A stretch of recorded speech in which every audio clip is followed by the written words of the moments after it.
Hey, everybody. Welcome to Cider Week Finger Lakes 2020. I'm Scott Ramsey, and I'm from the New York Cider Association, and it is an absolute thrill to welcome you. We're having an amazing week.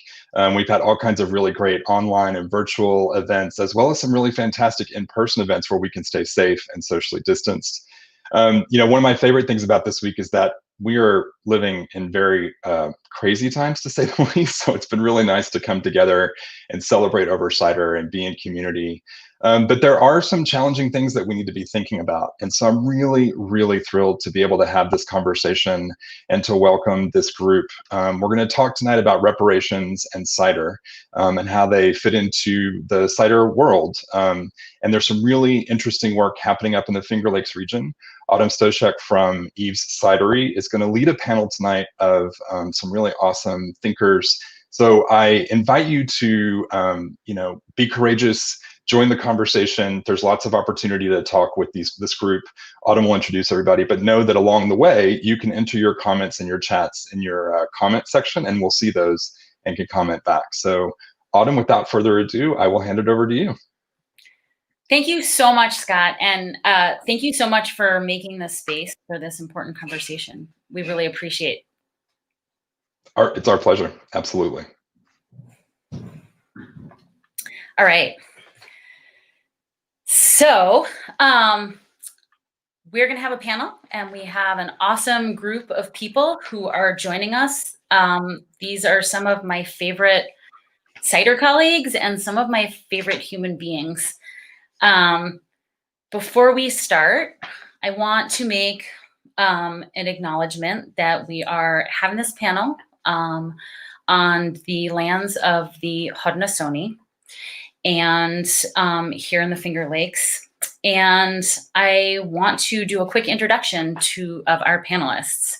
So we have Megan Larmer, who is the Director of Regional Food at Glenwood in the Hudson Valley and is the chair of the Social Justice Committee at the New York Cider Association. Thanks for joining us, Megan. We also have Melissa Madden, who is an original founder of both the Good Life Farm and the Finger Lakes Cider House in Interlaken. She also organized and runs the Press Bay Alley Food Hub in downtown Ithaca and is currently embarking on a new project called Open Spaces Cider. Thank you so much, Melissa, for being here. We also have Deva Moss, who is the co-owner of Redbird Orchard Cider in Trumansburg. She also owns Acorn Designs, is a mother to 3 boys, and is a passionate and committed social justice activist. And finally, we have Katie Campos, who is currently our farm intern here at Eve's Cidery. She is also an educational consultant, community organizer, and passionate cider maker, and is currently working on opening an urban cidery in Buffalo, New York. Thanks, Katie, for being here. So, Megan, back in the spring, during Hudson Valley Cider Week, you hosted a virtual panel with Stephen Satterfield, who's the founder of Whetstone Magazine and the host of Point of Origins podcast. And you were asked a question from the audience along the lines of, what is the New York Cider Association doing about diversity? And you responded that the New York Cider Association is a member-driven organization. And so this panel is made up of members of the New York Cider Association. And here we are. And this is our response to your call to action. So I was hoping that we could start this panel with an essay that Melissa has written.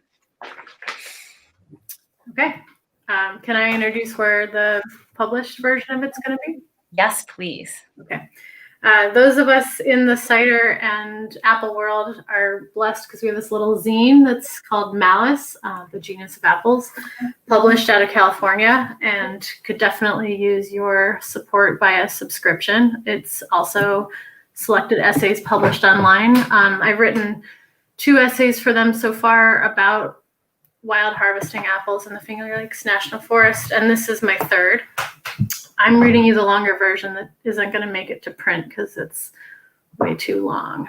So here we go. This piece is about reconciliation and reparations. Why? Because I am goddamn grateful to be a farmer. Because I love wild spaces and I know that I can go to them whenever I wish. Because when I left my own farm, I still had a place of abundance to soothe my wounds and to stay involved in our cider culture. Because I am aware that my love of access to public and private lands for apple growing and cider making rests on centuries of theft of lives and land. Because I too believe that reparations are a peace treaty. Because I believe that reparations are as urgent as addressing climate change. They are not a luxury.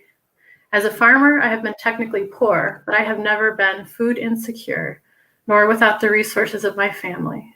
But that is for later.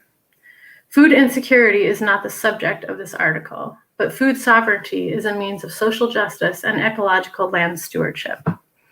The means of production of one's food is an essential right, and by necessity is accompanied by the right to clean air, water, healthy soil, and the opportunity for considered management. In my previous 2 Malice articles, I sang my ode to the beauty of edible wildness in late 2019. In early 2020, I focused on the where and how of the Finger Lakes National Forest in upstate New York. This public land arches between 2 deep, long, and protective waters, Cayuga and Seneca Lakes, where we are at the heart of the Haudenosaunee Confederacy.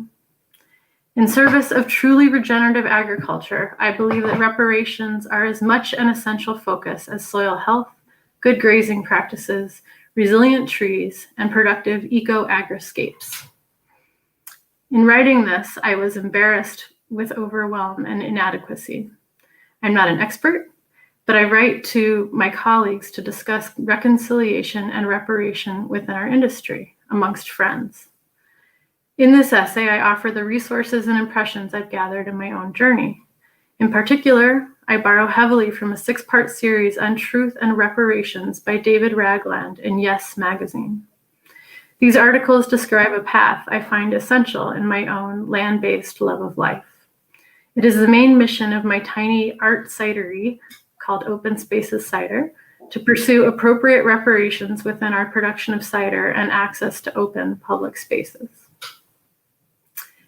Truth-telling and re-education. The first step, as outlined by Dr. Ragland's campaign for truth and reparations, is truth-telling and education. I have been repeatedly asked about my own honesty, about what I am able and willing to admit. I am not a racist, but I am racist inherently. As I grew, I benefited from being white in a racist system built to advantage white folk. My access to inherited wealth, as a middle-class white American, the wealth gap is phenomenal, and I grew up in relative comfort, has allowed me freedom to care for myself and develop my interests and passions. The foundation of my inherited ease is tied into our country's massive wealth gap and over 400 years of appropriated land, lives, and wealth from Black and Indigenous people of color, BIPOC. For just one stunningly poignant example, check out the podcast 1619's focus on how the cotton gin itself transformed the means of production into brutal, inhuman efficiency above that of what slavery already meant to African Americans. That's in episode 2, The Economy That Slavery Built. Making this necessary acknowledgement hurts every time. In April 2017, our local Groundswell Center for Local Food and Farming, among others, co-hosted an Undoing Racism workshop led by the People's Institute for Survival. It was hard and frustrating. I was ashamed and angry for much of it. The workshop was a major moment in my own understanding of my own accountability, and I would encourage anyone to do it. In my reckoning sense, there is a question of my day-to-day life and the midterm and longer-term solutions. I am blessed in my community to be welcomed into a working group for Finger Lakes land access, reconciliation, and reparations. This BIPOC-led working group holds truth-telling as a foundation of progress. We work towards true reconciliation in order to enact real reparations clean from performative actions. In this, working to dismantle my own embedded racism is part of working at the speed of trust. And I want to thank Rafaela Ponte of Rocky Acres Community Farm in Freeville, New York for that wonderful concept. On an institutional level, I was remiss in multiple details around my original geographic locus, the Finger Lakes National Forest. In particular, as I've continued to research, it became clear to me that this gift of public land, the only national forest in New York State, was actually born out of a resistance to Cayuga Nation land claims in the 1980s. On this national scale, and also in this one place I love, and where many graziers reap benefit, there is a history of repeated land theft that stretches right up to the present. Holding this barbed truth while proceeding to harvest wild apples and delight in the sunshine cuts sharply, and the healing demands accountability. To access my own accountability, I particularly appreciated the language in the For Truth and Reparations survey, which we can provide as a link. And I think I might take it monthly as an anchor in this work. The speed of trust, reconciliation, and reparations. In David Ragland's Yes article, Reparations Are a Peace Treaty, that's August 8th, 2019, it's available online. Reparations are laid out as such from the United Nations definition. 1, restitution or return of what was stolen. 2, rehabilitation in the form of psychological and physical support. 3, compensation, which must incorporate meaningful transfer of wealth. 4, satisfaction, which requires acknowledgement of guilt, apology, burials, construction of memorials, and education about the true history, this nation's founding sin. 5, guarantees of non-repetition, which reinforces reparations as a long-term process that requires systemic and personal change. A toolkit, then, for reparations. In October 2019, Stephanie Morningstar, who is the executive director of Northeast Farmers of Color Land Trust, spoke to Ithaca, New York in a human and resonant way and mapped a path forward. Here are NEFOC's 5 solutions for land-based wealth distribution. 1, rematriation, land return. There's a great resource at a website called resourcegeneration.org, Land Reparations and Indigenous Solidarity Action Guide. 2, reparations, and the website I recommend there is blackfoodjustice.org. 3, BIPOC-focused land trusts, and the 2 websites I recommended there are nativeamericanland.org and NEFOC, N-E-F-O-C, landtrust.org. 4, land use easements, which are cultural use easements on private land for access to food, medicine, and ceremonial sites. 5, personhood for land, water, animals, and plants, which gives them rights of native and wild law. So this is some big work. Reparations exist within the context of food sovereignty, of health sovereignty. Let us think of reparations as a peace treaty, as proposed by David Ragland. Let us believe that we will all be healed by reconciliation within our communities. Let us not fear potential loss to ourselves, but let us think of the abundance we might share. This is one of the favorite lessons I relearn upon each of my visits to the wild and feral apples of the Finger Lakes National Forest. For November 2020, and especially at the request of the editor of Malice, we propose that we vote for supporters of these concepts. For the short, mid, and long term, I suggest we do the truth-telling daily. Let us make accountability groups. If you are white, have you checked out SURGE, which stands for Showing Up for Racial Justice? It's a national organization, and most states and counties and even towns have chapters. Let's take guidance from the For Truth and Reparations and NEFOC lists. It will be different for everyone. I agree reparations and reconciliation should be supported at every level of government and community work.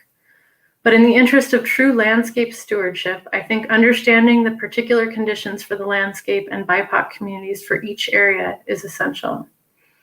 Here in the Cayuga Nation side of the Finger Lakes, my commitment to reconciliation and reparations at this moment, in my ongoing ignorance, looks like this. 1, asking more concretely about the history. For my love of the National Forest specifically, I have more to learn than what I laid out in my last article in May 2020 in Apple Commons. At the point where I try to describe the history of the National Forest, I bypassed, through my own poor allocation of time for research, the part of the discussion where the Cayuga land claims of the 1930s, 1950s, and 1980s were completely mixed up in that land that is now, quote, common, being directly removed from Indigenous access. For me, in this conversation, focused so intently as it is on my own right to access wildling apples, I believe this inquiry is a major point of work.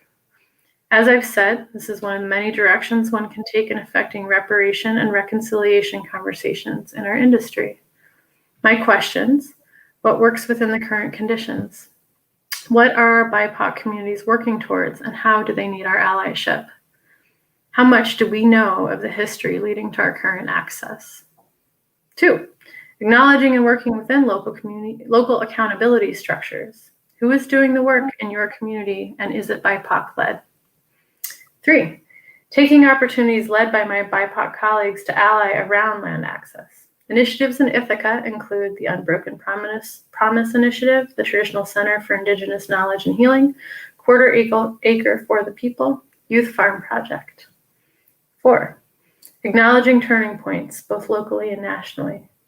As I continue to reference, and maybe overuse, of particular shock to me is the denial of Cayuga land claims directly resulting in a national forest for the Finger Lakes.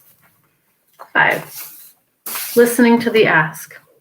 Locally, Quarter Acre for the People seeks to lease land on a midterm basis to BIPOC farmers. Land trusts map the return of land to Black and Indigenous farmers and land stewards. What is the ask in your area? And that is a very abrupt ending to this part of the unpublished essay. Thank you so much. That's really beautiful. Thanks. Thanks for letting me read it. I wanted to make one comment before we move on. There were a lot of people that took stabs at editing this, and it's chopped down and different for Malice. And one of the criticisms I got was that it was a story of how I became woke, and I kind of wanted to speak back to, like, there's nothing in me that thinks that I am fully woke on this issue. And that was actually my intention in writing this, was to describe the process that I've gone through and to try to make it bare and humbling enough that it would become less intimidating for people who the concept of reparations is off-putting. Thank you. Yeah. And I really appreciate your vulnerability and your willingness to just be here and do it in public. Yeah, thanks. So, Megan, I wanted to ask you, in your video, which I highly recommend anyone who hasn't seen that video to watch it. It's up on New York Cider Association TV on YouTube. Stephen mentioned several times that if you want to have diversity in your organization or your industry, that you have to start with looking at money, power, and land. And I was hoping that you could elaborate on what Stephen was talking about and why reparations are so important if we want to have diversity in our industry. And I'm wondering, Scott, if you're still there, if you could put up a screenshot of the 2017 USDA agricultural census in New York State. So you just look at that statistic for a minute and sit with that. So in case it's too small to see on your screen, in 2017, the total number of farmers in New York State was 57,865. 57,155 of them were white. And I just want to throw in this little statistic also that Deva sent me. Additionally, in New York State's $42 billion agricultural and food industry, the disparities between Black farmers and white farmers are best summarized by the existence of only 139 Black farmers out of over 57,000 farmers in New York State. and a total net cash farm income for Black farmers in New York State at a negative $906, while for white farmers, it was $42,875. And that graphic is from the Black Farmers Fund organization. Thanks, Dava. Yeah, thanks for that, Autumn. I mean, those statistics are so sobering, and you know, I'm trying to pick where to start. There's a few different things I want to pull out. One is to remember that's not by accident or by coincidence, that is the result of very intentional policies put in place by the USDA, and prior to that, as we've acknowledged, the original sin of slavery in this country that did not see Black people as landowners. And even before that time of enslavement, the active removal and genocide of indigenous peoples from the land. So I think it can be tempting to think that there's some chance in those numbers. And I think, you know, it's really important for us to acknowledge that that's the result of intentional activities that culminate in that kind of dispossession from the land.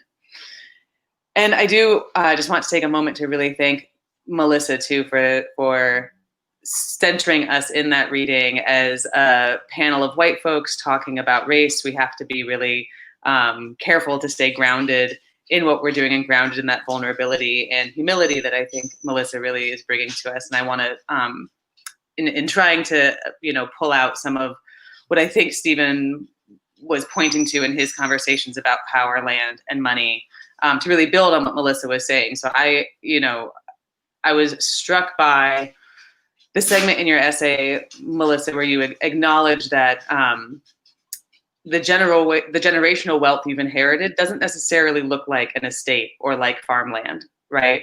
And I think when we think about reparations, it can be both intimidating and perhaps like jarring, upsetting to think, well, I don't have so much. What is it I'm supposed to give? Especially as, you know, I know each of you are farmers who have worked hard to be stewards of the land that you are on and to carve out the existence you've been able to carve out. So I think there's also a natural difficulty in seeing the ways in which privilege and wealth have accumulated in your life, right? So that acknowledgement, that recognition of those ways that it has accumulated through choices that are societal in many cases rather than individual choices that accumulate in society is the first step to thinking about how to do reparations, and the necessity of reparations for a diverse cider industry, I think, tracks like directly onto that, right? So if you are, for example, not raised in a way so that, or not raised in a world that grants you the ability to follow your passions in the same way or the resources to do so because the barriers to your own health and well-being are so many, then that is something for which we need to that is a relationship we need to repair. I often really think of that root of like repair and reparations, right? And think of like if you had a dear friend who had been wronged and who had been robbed, who had been stolen of the very core of their livelihood, would it matter if you were the one who had done it or not? If you had something to share, would you not share it? Right? So I think thinking about power, land, and money in that way, and in our ability to share those things to whatever degree we have them, is a place to start. And I think I also want to lift up something Melissa points out about the slowness of that kind of work, and to not be intimidated by the small gesture, because like working at the growing edge of your fear and your discomfort, which I also want to credit everyone on this panel tonight for doing, you know, that's how you start to build the muscle to be able to do the really big and like scary work that is necessary for us to live in the world that we want to live in. So yeah, I guess what I want to inspire people to think about is when you start to recognize, you know, if you start to look at society and say, where has the money flowed? Where has the power flowed? Where is the land accrued? Then think about how it is accrued to yourself. and think about what ability you have to move that out into the world, right? And it might be your money, but it might be someone else's money. So it might be sales from your bottles. It might be your land, but it might be someone else's land. Do you have access to land that you can open up, right? And it might be your power, or it might be someone else's power. Do you have a voice in your local legislator that maybe someone else does not, that you can open that space for speaking? And I think, it's just tricky. It's tricky stuff. I wish I had a quick and clear answer for why these acts of reparation are necessary to diversity in the cider industry, to make sure that I'm answering the question Autumn has asked. But I think the answer is I think the amazing thing about the cider community is we are a community of colleagues and of friends, right? And how do you treat your friend who has been wronged? And if you cannot help that friend, then why would they be your friend? Why would they trust that they're part of this community? So I think that's the simplest way I can answer it. Yeah. That's really beautifully said. Thank you, Megan. Diva, I wanted to ask you specifically because I think that Redbird Orchard Cider has one of the most substantial reparations payments that I know of from a local business in this region. And I'm just so impressed by you guys and your decision to do that. And so I was just wondering if you could talk about, like, what is that payment and who is it to, and what kind of process did you and Eric go through to decide how to do that? And, how did you figure out how to make it work with your business? Well, let's see.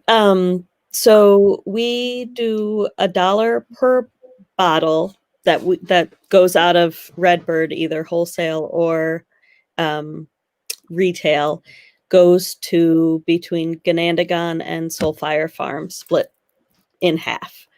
So 50 cents to one, 50 cents to the other.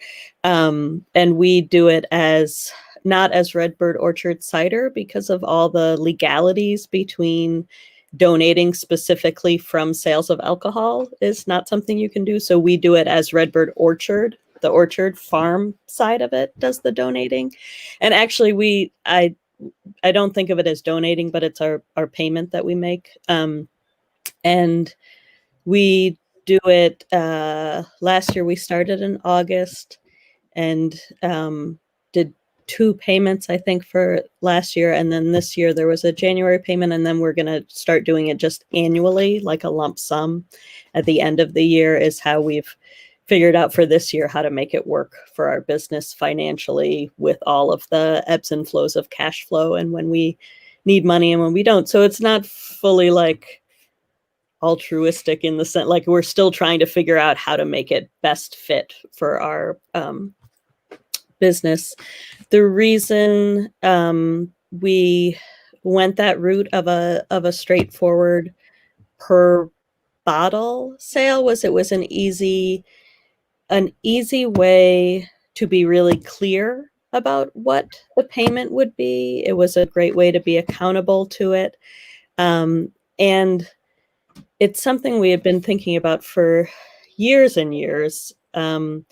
And what actually brought it into being of just making the commitment to it was actually a local publication had like this a magazine cover that was heartbreaking to me. It was and there was a lot of issues within it about representation and exclusion, and it brought up all these feelings inside of how can they think that it's okay to put this out there, all of these different things.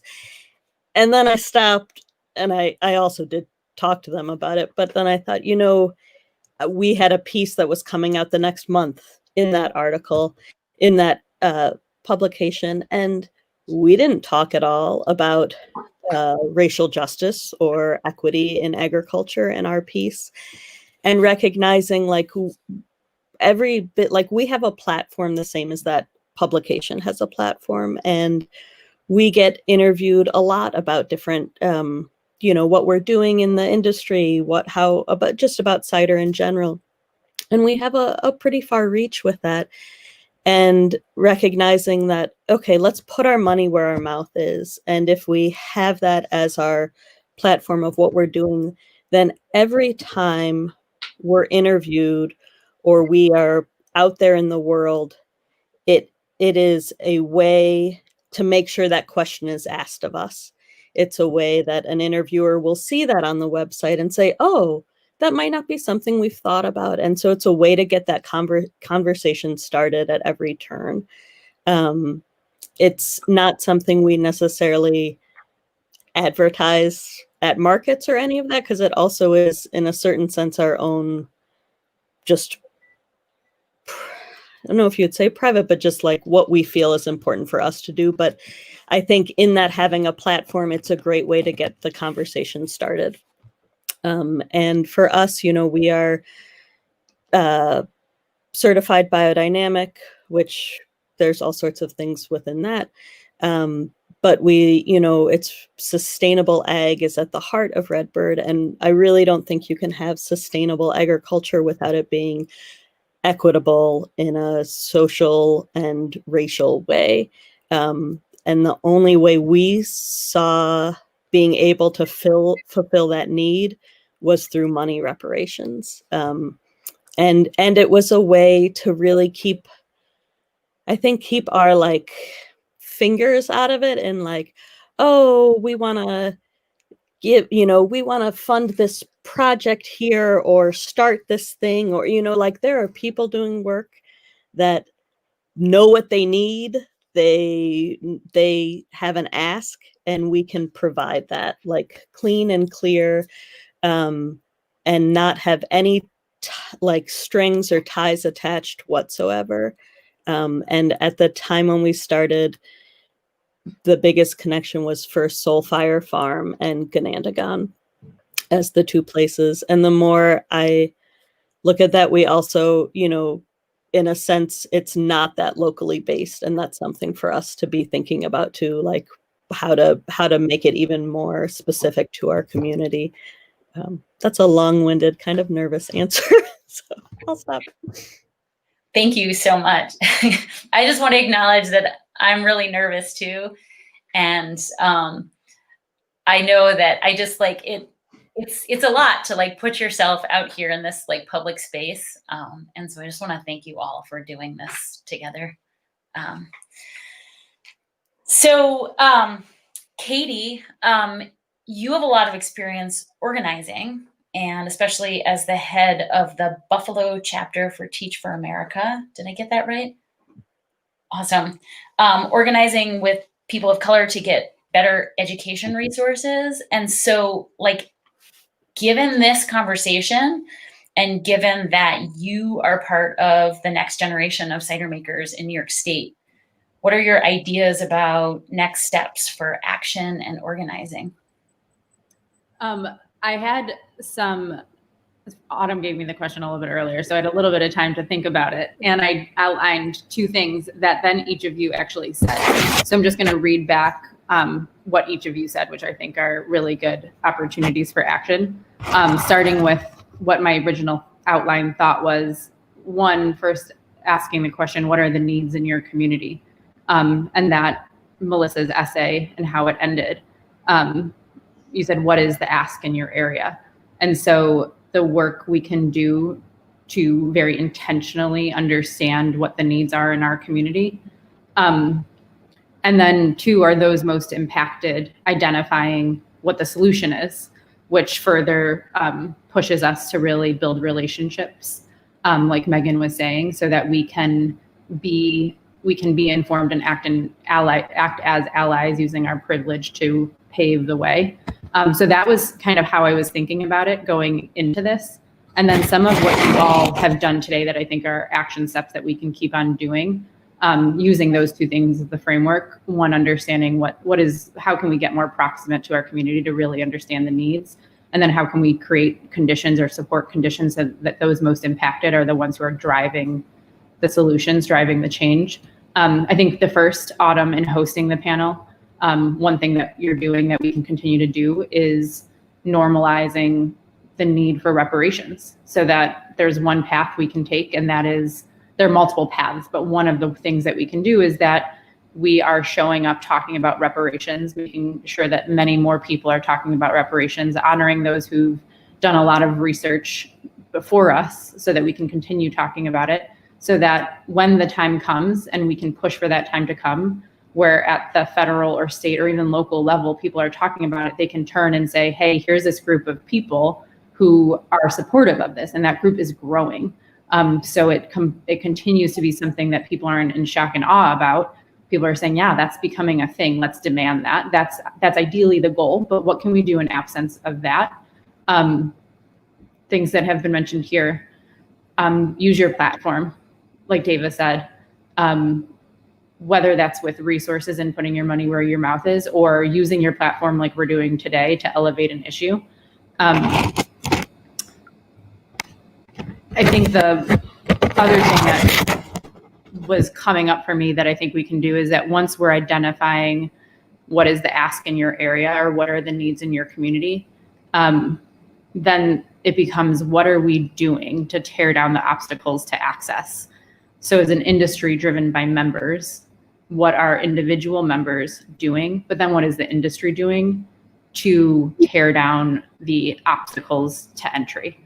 And we can come up with a bunch of ideas that could be something like sponsorship, where this group mentors anyone who might be interested, especially people of color.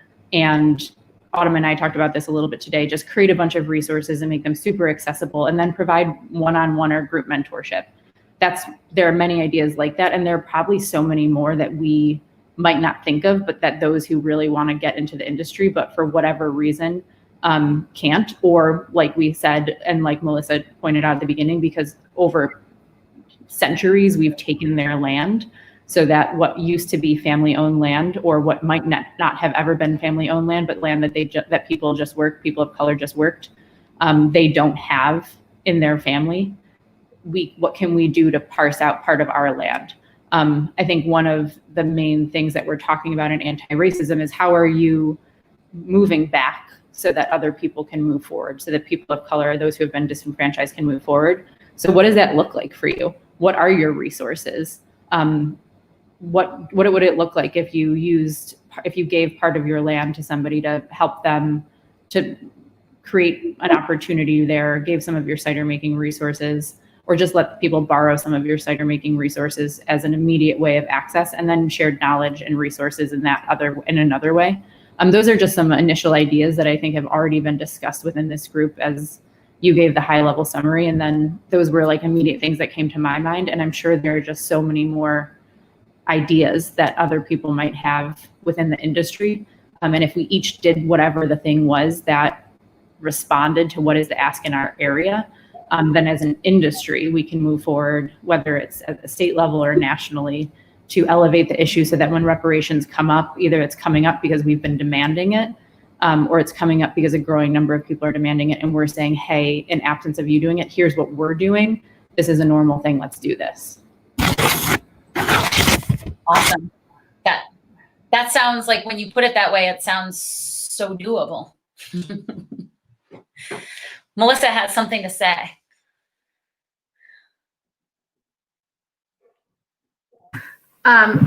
Katie said this, but I just want to say it again, which is absolutely, this is the work of government. Like, national reparations are really important. And I'm part of a food system task force for Tompkins County as well. Part of it is doing the work of government, because let's acknowledge it's not being done.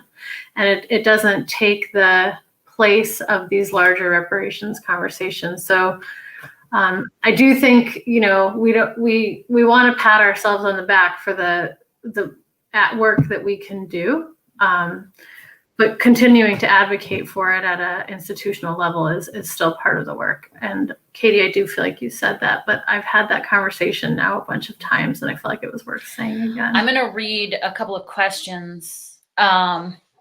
David asked about the statistic of the USDA census. Is that farmers or farm owners? And just to clarify, that's farm owners, but not necessarily farmland owners. And I believe I looked around, but I couldn't find a statistic of farmland percentage ownership. But just I've seen a quote from Soulfire Farm saying that in the Northeast, it's close to 100% white land ownership for farmers. And that kind of leads into another question, which is a lot of the larger orchards rely on migrant labor. Question: are there any initiatives at larger operations to lift up these workers? This is such an important question. I'm so glad that you brought this up, because this is something I've been thinking about a lot, right? Because in the wine industry and then also in the cider industry, well, you've all probably experienced it to some extent. There's this sort of like the really visible, like sort of celebrity cider maker or whatever. And then there's like all the people who are doing the work, and where are the pathways to visibility? Where are the pathways to ownership? Where are the pathways to, then going on to start your own business for farm workers? And that is another place that our industry can really turn our attention. Yeah. So, I can speak a little bit just to some examples. I'm based in the Hudson Valley, so unfortunately my intimate knowledge of the cider industry is a little bit better here than in the Finger Lakes. But I'll say I've seen good work in that area happening on sort of two levels. There's one, which is this idea of truth telling, not just about the past, but truth telling about the present, right? So doing better representation of the Black and brown people who actually work in the orchards and who make the cider industry possible. And I've been encouraged by the work that Fishkill Farms and Treasury Cider do, just like in their social media feed, that they make a very strong point of showing the Jamaican crew that works in those orchards and has worked those orchards for decades and lifting up their expertise and knowledge. And that feels like something that is quite attainable for cideries that are operating orchards that have laborers who are coming over in that way, and who are willing, obviously, to have their image and their face and their story told as part of that. Obviously, consent is always like a big part of any of these conversations. And then another example, not directly from the cider industry, but Grow NYC has been organizing workshops over the last several years around farmland transfer to help farmers who are ready to retire, rather than selling their land for development or selling it to another sole proprietor, working with their crews to sell them into a cooperative ownership model. So I think, I want to start by saying this is easy for me to say, not owning an orchard or a farm business. But I think there is a way potentially as you even start your business to think about that eventual transition, right? And to be planning into your work a potential transition of power and transition of ownership, because those are the things that will make a big difference in the industry in the long run. That's awesome. You said it was Grow NYC, just Grow is NYC. The program of Grow NYC, no other organization? I don't know another organization that's doing it in the Northeast. I want to say the Cooperative Development Institute is can advise on that kind of work also. I'm going to look at some notes while we continue to take questions and see if I can pull out for you exactly what that resource is. Yeah. Awesome. So another comment. Let's get a list of nonprofits like Finger Lakes Culinary Bounty and other organizations with funding opportunities to do this. Can New York Cider Association set up a fund to funnel money directly into for reparations and stipends for BIPOC to take advantage of opportunities in cider? Yay! I love this idea.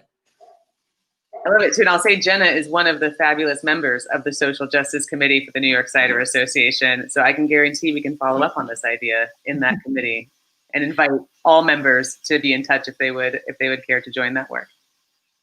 That's fantastic. I'm so excited to think about something like this materializing in the cider industry. I see that the beer industry is doing a similar project, and it's really impressive to see the participation and the amount of money that they're raising. And so I'd love to see this initiative go forward.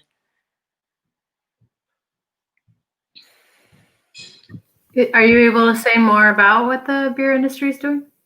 I can't, because I'm tired and I can't remember the name of the organization. I've been following Garrett Oliver, who's the cider maker at Brooklyn Brewery, and he's organized it. And I can find a link after this video.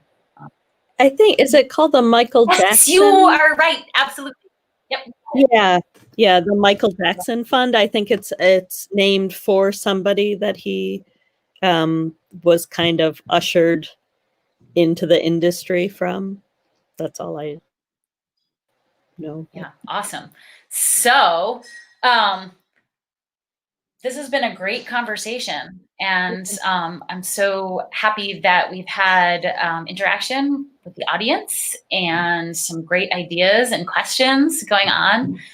Can I say one quick please, I would love it. thing? So I rambled on a lot because I was kind of nervous, but one thing, so we do our little reparations and we're super small. Like, we don't make that much money, so it probably doesn't do all that much in that large scale. But if there could be a lot of us small folks doing it, but then if there are some big players in the cider industry that doing a portion of sales would be a game changer. Right. That's the first thing. The second thing is anyone can go to Northeast Farmers of Color Land Trust and become a patron. You can you donate like $10 a month. And if every farmer, every 57,155 white farmers did that every month, that would change land access immediately. So those are like two, I think it's really, like the deep reflective work is so important, and so all the time needs to be happening, but there are immediate steps that can be taken before you even start the deep work or while you're doing the deep work. The action, it doesn't have to be perfect, and it doesn't have to be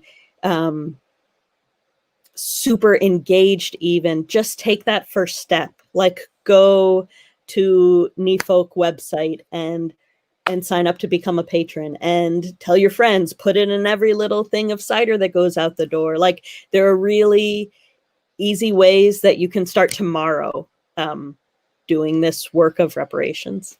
That's all. I'll mute my. That's awesome. Yeah, totally. And extending that invitation, not just to cider makers, but cider drinkers, and all of us who eat and drink off the bounty of this beautiful land, which the Finger Lakes is known for far and wide. People come here and they're just astounded by the natural beauty, by the abundance, by the bounty. And, like Melissa said, we want to make sure that that bounty is being shared.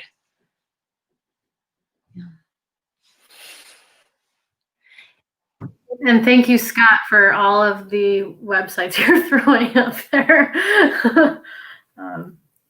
I'm happy to send out my resource list. It goes along with what David was saying. There's a lot of places. It doesn't just go with the Northeast. There's organizations for this all over the country.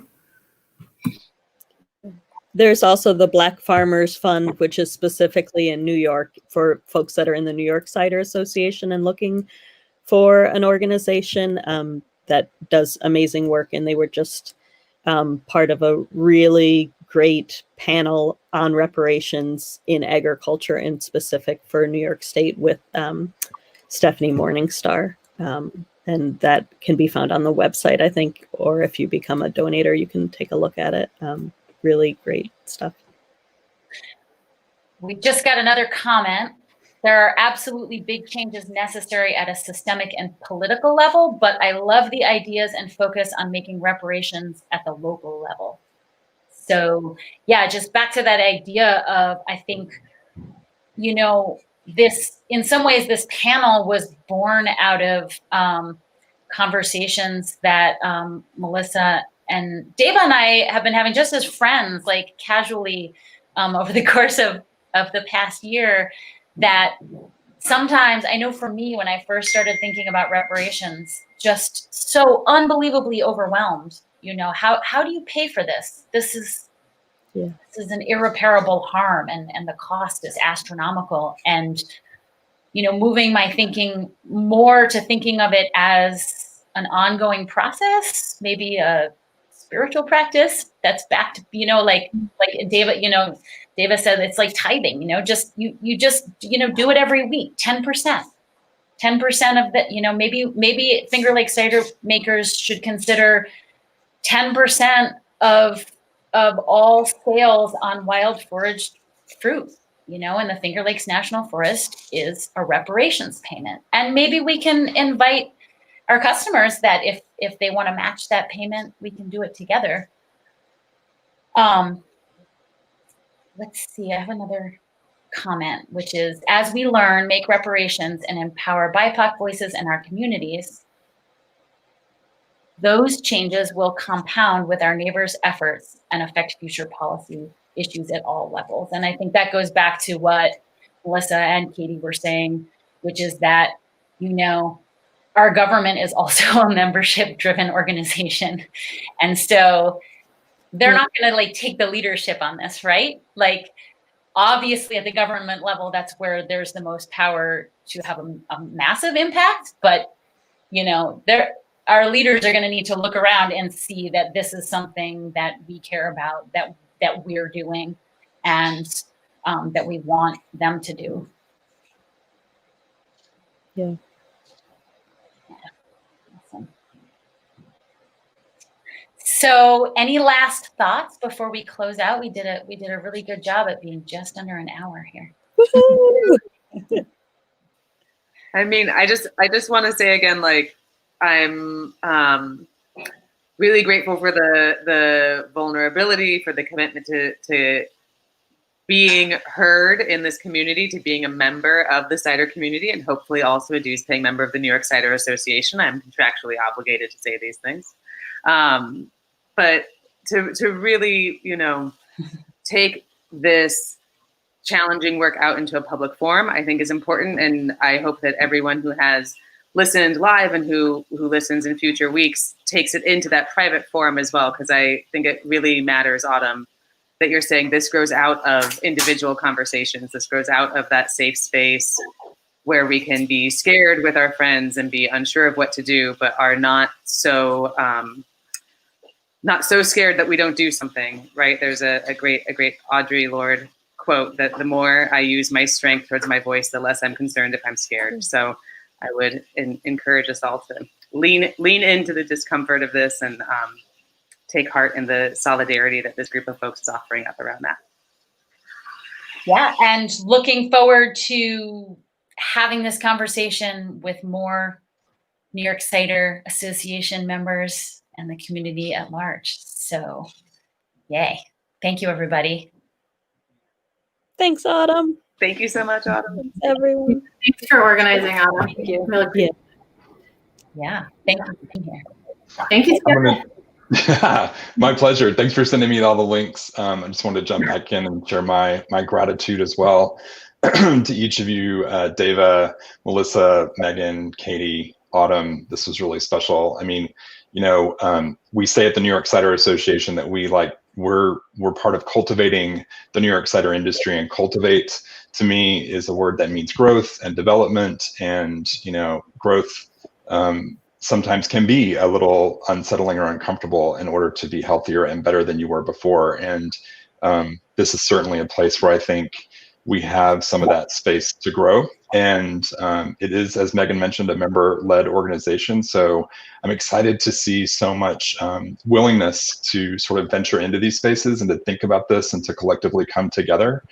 As Megan mentioned, we have set up a social justice committee that Megan is leading for the New York Cider Association. So there's already some phenomenal work that's happening, and you'll start to hear more and more about that.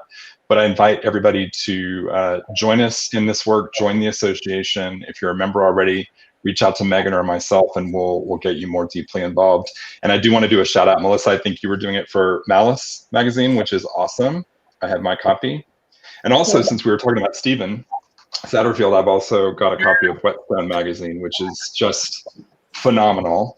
I would deeply recommend, if you're interested in knowing more about, these spaces and some amazing work that's happening, those are two phenomenal places to start. So thank you all so much. This has really been phenomenal. This is where it starts, with these kinds of conversations. And I really appreciate your time, and Autumn especially for corralling this group and making this happen.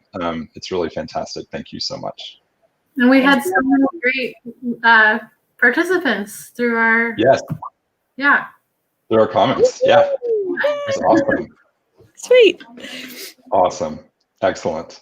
And I'll be sure, just let everybody know, I'll put all the links that we've been mentioning in the YouTube description, as well as on all the Facebook posts as well, where we have this video posted. So that'll be there in perpetuity. And this video will also be on our YouTube channel at New York Cider Association TV. That's our YouTube channel, and it'll be up there indefinitely as well, just like the race and cider conversation that you can watch.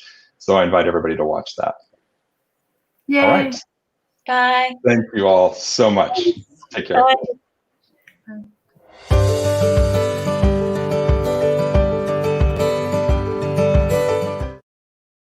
Cider Week Finger Lakes is brought to you by the New York Cider Association and is made possible by the generous support of our sponsors.